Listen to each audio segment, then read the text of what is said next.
अस्सलामु अलैकुम वरहमतुल्लाहि वबरकातुह। बिस्मिल्लाहिर्रहमानिर्रहीम।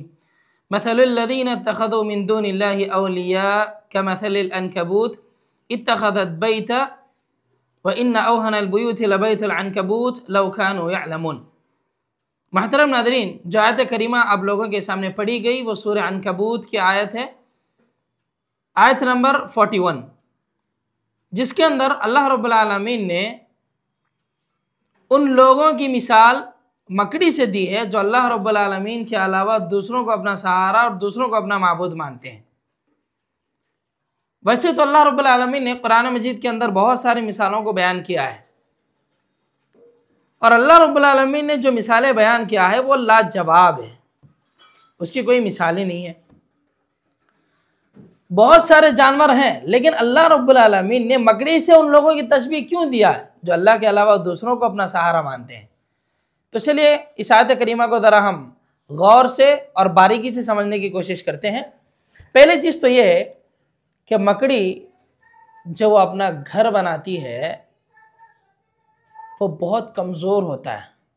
अल्लाह ने खुद आयत करीमा के अंदर कहा इत्तख़ज़त बैता व इन्न औहनल बुयूति लबैतुल अन्कबूत, कि दुनिया के अंदर अगर किसी का कमज़ोर घर है तो वो मकड़ी का घर है। जी, जब मकड़ी पे कोई हमला करता है तो मकड़ी अपना घर छोड़ करके किसी बिल या फिर किसी सुराख में घुस जाती है अपना जान बचाने के लिए।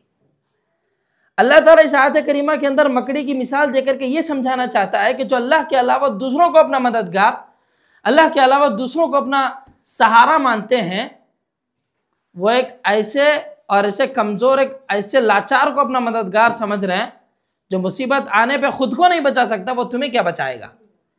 जी, जैसे मकड़ी है, जब उस पर कोई हमला करे तो वो अपना घर छोड़ करके, क्योंकि उसे मालूम है कि ये जाल मेरी हिफाजत नहीं कर सकता। जब मकड़ी उसका घर, जब उसकी हिफाजत नहीं कर सकता तो दूसरों की हिफाजत कैसे कर सकता है। अल्लाह ने वही कहा कि जितने लोग तुम अपने माबूद बना करके बैठे हैं, जितने लोगों को तुम अपना सहारा समझते हो, जब उन पे मुसीबत आए तो वो खुद को नहीं बचा सकते, तो तुम्हें कहाँ से बचाएंगे। ये पहली चीज़।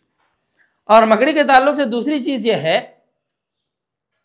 कि उसका घर, जो वो अपना घर बनाती है, हकीकत में वो घर नहीं, वो एक जाल है। जी, हर दिन मकड़ी एक नया जाल बनाती है। क्यों? ताकि उसके अंदर कीड़े मकोड़े फंस जाएं और उनको वो आराम से खा सके। तो जितने लोग आज माशरे के अंदर अपने अड्डे खोल करके बैठे हैं और कहते हैं कि हम तुम्हारे मददगार हैं, हम तुम्हारे मुश्किल कुशा हैं, हम तुम्हें मुसीबत में काम आने वाले हैं, हम तुम्हारे परेशानियों को दूर करने वाले हैं, ये जितने लोग अपने अड्डे खोल करके बैठे हैं, दर हकीकत में ये मुसीबतों को दूर करने की जगह नहीं है, वो जाल है जहां जाकर के हमारा ईमान फंस जाता है। जी, वो हमारे ईमानों को फंसाने के लिए वो लोग जाल बिछा करके बैठे हैं और हम वैसे ही उसके अंदर फंसते जा रहे हैं। और हर दिन मकड़ी अपना जाल बदलते रहती है। तो वैसे ही वो लोग अगर यहाँ इनका बिजनेस नहीं चला तो कहीं और जाकर के अपना बिजनेस खोल लेते हैं। तो अल्लाह ने कहा कि तुम मकड़ी की तरह ना बनो। और इसी तरीके से मकड़ी के ताल्लुक से तीसरी चीज़ अल्लाह रब्बुल आलमीन ने फरमाया कि वो घर तो है, वो दिखने में खूबसूरत दिखता है, लेकिन वो घर है, वो घर घर नहीं है। अच्छा, क्या मतलब है कि मकड़ी का घर तो है लेकिन वो घर घर नहीं है? इसका क्या मतलब है? उसका मतलब यह है कि मकड़ी जो अपना घर बनाती है वो फीमेल यानी मुअन्नस मकड़ी घर बनाती है, मकड़ा कभी घर नहीं बनाता।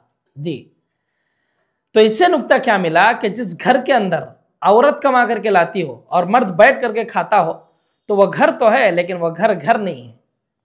जिस घर के अंदर औरत कमा करके लाए, मर्द बैठ करके खाए, वो घर तो है लेकिन वह घर घर नहीं है। जी, और इसी तरीके से एक और नुक्ता यह है कि जब मकड़ी हामिला हो जाती है तो वो अपने शौहर को धक्के मार करके अपने घर से निकाल दे, बोलते कि चल निकल यहां से पहले।